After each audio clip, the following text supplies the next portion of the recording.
The night was thick with dust and the scent of leather, the sky stretching out like an endless black ocean, dotted with stars that flickered like distant campfires. Somewhere in the distance, the howl of a lone coyote echoed through the canyon, carried by the wind that whispered secrets of the Old West. The town was quiet, too quiet.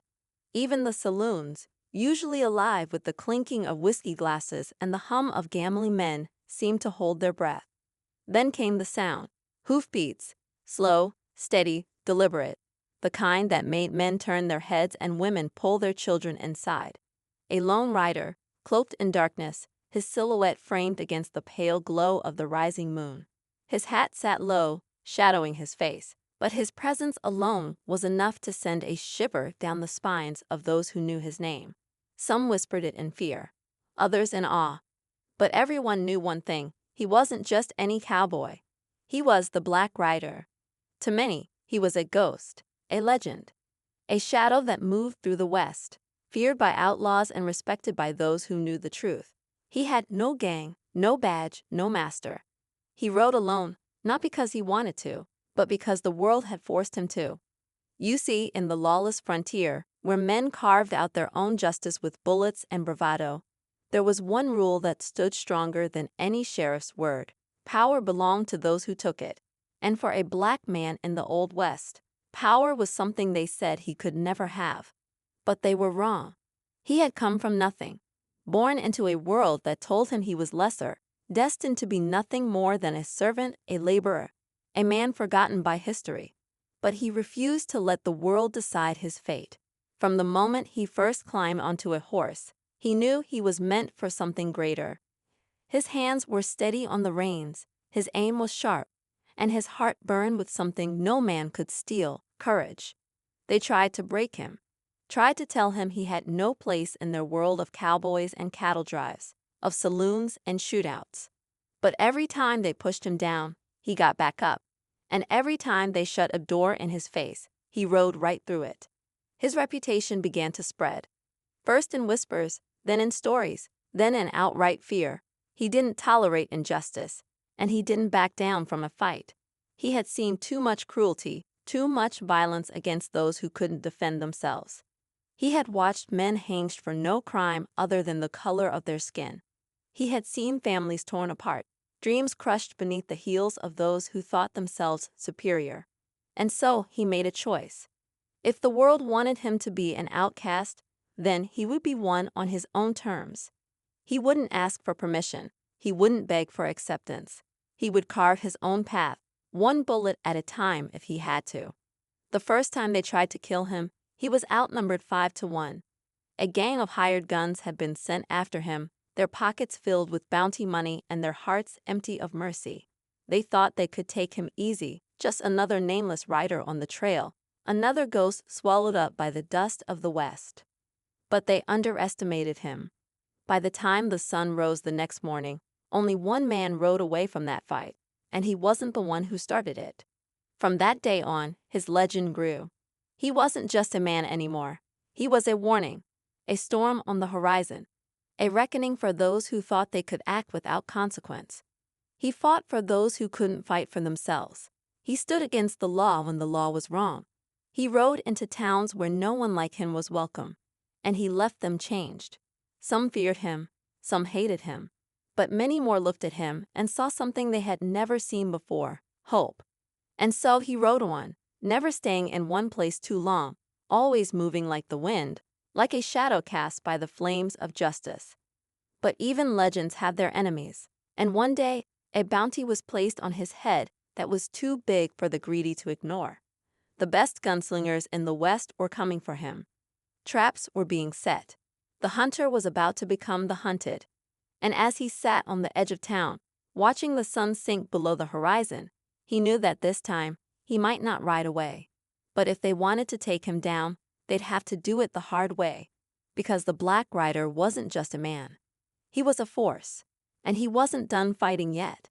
The wind carried the scent of gunpowder and dust as the Black Rider sat atop his horse, staring into the distance. The town ahead was quiet, too still, like a snake coiled before a strike. He could feel it in his bones. Trouble was waiting for him. It always was. He had been running for years, not from the law, not from outlaws, but from the weight of the world that refused to let him breathe free. Every town he rode into carried the same story. Some folks looked at him like he was a ghost, others like he was an unwelcome reminder of a truth they wanted to forget. But he didn't come to be liked. He came to set things right. This time, though, things felt different. The bounty on his head was higher than it had ever been. And that meant the best gunmen in the West were watching his every move. Some wanted him dead for the money.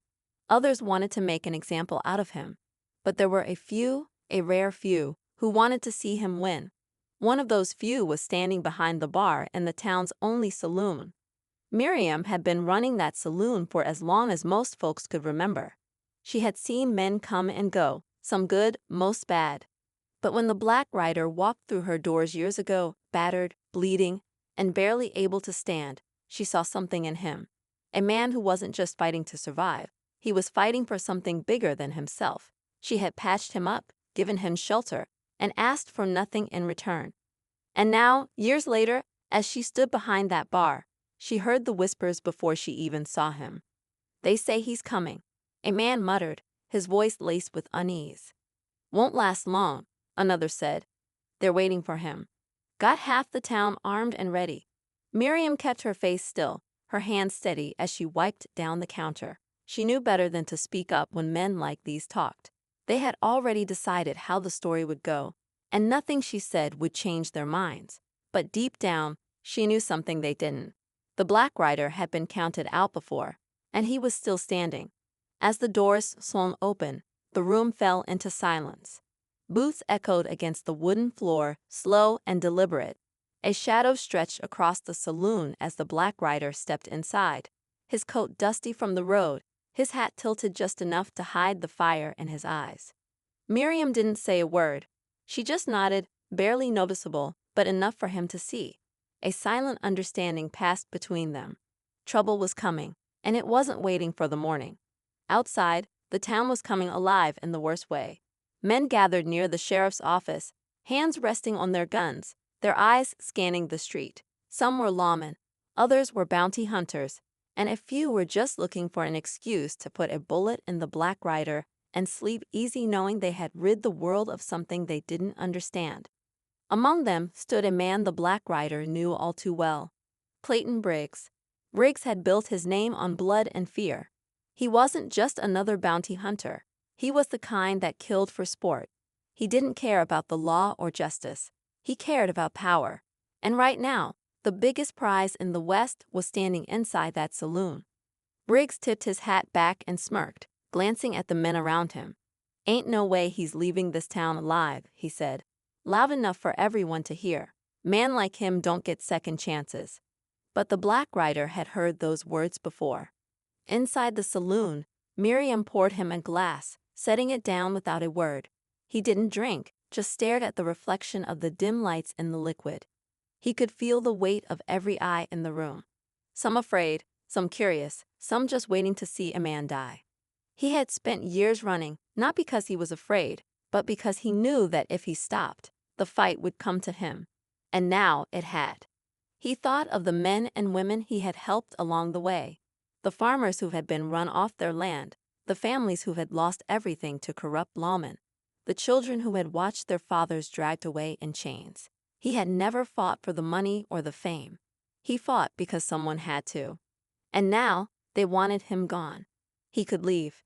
He could slip out the back, ride into the night, and disappear like a ghost. But this time, something inside him told him it was different. Running wouldn't change a thing. He pushed the glass away and stood up. The room seemed to hold its breath. Miriam didn't try to stop him. She knew better. She had seen this moment coming from miles away. As he stepped out onto the dusty street, the crowd outside turned toward him. The sun was setting, casting long shadows over the town. Briggs smiled, his hand resting on his revolver. "Didn't think you'd come out so easy," he said. The Black Rider didn't speak. He just stared, his eyes locked on the man who had spent years chasing him. "I got 20 men here who'll put you down," Briggs continued. "Ain't no way you walk away from this." The town was silent. The wind whistled through the buildings, stirring up dust. Somewhere, a horse neighed nervously. The Black Rider's hand hovered near his gun. The moment stretched, the air thick with tension. Every man on that street knew what was coming.